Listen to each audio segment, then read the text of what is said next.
Hello guys, আসসালামু আলাইকুম রহমতুল্লাহ। আশা করি সবাই ভালো আছেন। তো আজকে আমি আপনাদের নতুন একটা ভিডিও নিয়ে আসলাম আপনাদের মাঝে। তো ভিডিওতে থাকতেছে যে আপনারা যে মুরগিগুলাকে যে খাবারগুলা খাওয়াই, যে প্রথম মুরগিগুলার বয়স তো এখন 15 দিন থেকে 30 দিন। তো আমরা মুরগিগুলা প্রথমে আমরা খাবারগুলা খাওয়াই যে জিরু খাবার, মানে গুঁড়া গুঁড়া খাবারগুলা যেটা আমরা খাওয়াই মুরগির বাচ্চাগুলাকে। তারপর আমরা আবার কি করি, বড় খাবার দিই। বড় খাবার দেই, তারপরে মুরগিগুলা কি করে, মুরগির খাবার খেতে চায় না, কারণ ছোট খাবার খেয়ে তারপরে ওরা বড় খাবার খেতে চায় না। কারণ কি, ওরা ছোট খাবার খায়, তারপর হঠাৎ করে বড় খাবার দিলে খায় না।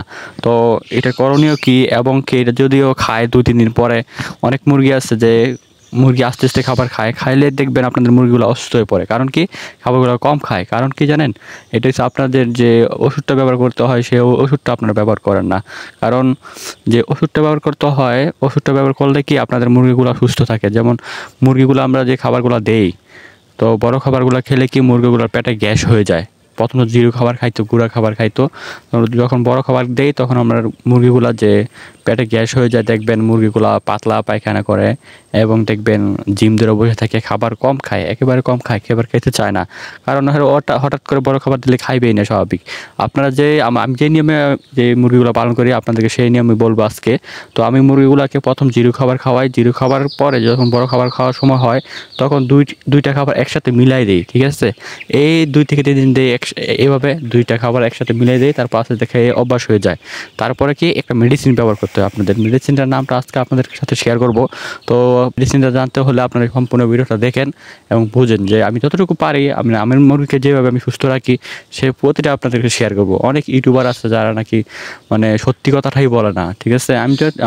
আমি যা যা করি সবই আপনাদেরকে আজকে দেখাবো। তো প্রথমে আমার মুরগিগুলোকে আমি যে মেডিসিনটা খাওয়াই, দেখেন যে ট্যাবলেটটা, এটা হচ্ছে রেনাসিন। তো রেনাসিন যে ট্যাবলেটটা, এটা আপনারা পেয়ে যাবেন বাজারে, যে কোনো ফার্মেসিতে পাওয়া যাবে। যে এটা 5 টাকা পিস নিবে, 5 টাকা পিস নিলে 2টা বা 3টা 2 থেকে 3 দিন খাওয়ালে যথেষ্ট। আর খাওয়াতে হবে না, দেখবেন মুরগিগুলা খাবার ঠিকঠাক আগের মতো সুস্থ, তো মানে সব কিছু খাবে। এবং কি পাশাপাশি আরেকটা ওষুধ দিতে হবে, যেটা দিলে কি মুরগিগুলা রুচি বাড়বে। কারণ মুরগিগুলো যখন জিরো খাবার খাবে তখন বড় খাবার দিলে এটা কম খাবে না। তার জন্য একটা ফাইল আছে, যে আপনার যে ফাইলটার নাম হলো আপনার জিং। যেখানে জিং বেড, এই ওষুধটা আপনারা বাজারে পেয়ে যাবেন 40 টাকা। আপনাদের দিকে কত টাকা আমি জানি না, কিন্তু আমাদের এই দিকে 40 টাকা হলে পাওয়া যায়। 40 টাকা এই, আর এই ট্যাবলেটটা 5 টাকা পিস। তো এই ট্যাবলেটটা আপনারা খাওয়াবেন 3 দিন, আর সিরাপটা খাওয়াবেন 3 দিন। প্রথম খাওয়াবেন যে আপনারা যে ট্যাবলেটটা খাওয়ালে হয়তো দেখবেন আপনারা মুরগিগুলো সুস্থ হয়ে যাবে, মুরগিগুলো খাবে। এবং কি যখন জিঙ্কটা খাওয়াবেন তখন মুরগির রুচি বাড়বে। আপনারা চাইলে আমার মতো এভাবে খাওয়াতে পারেন। তো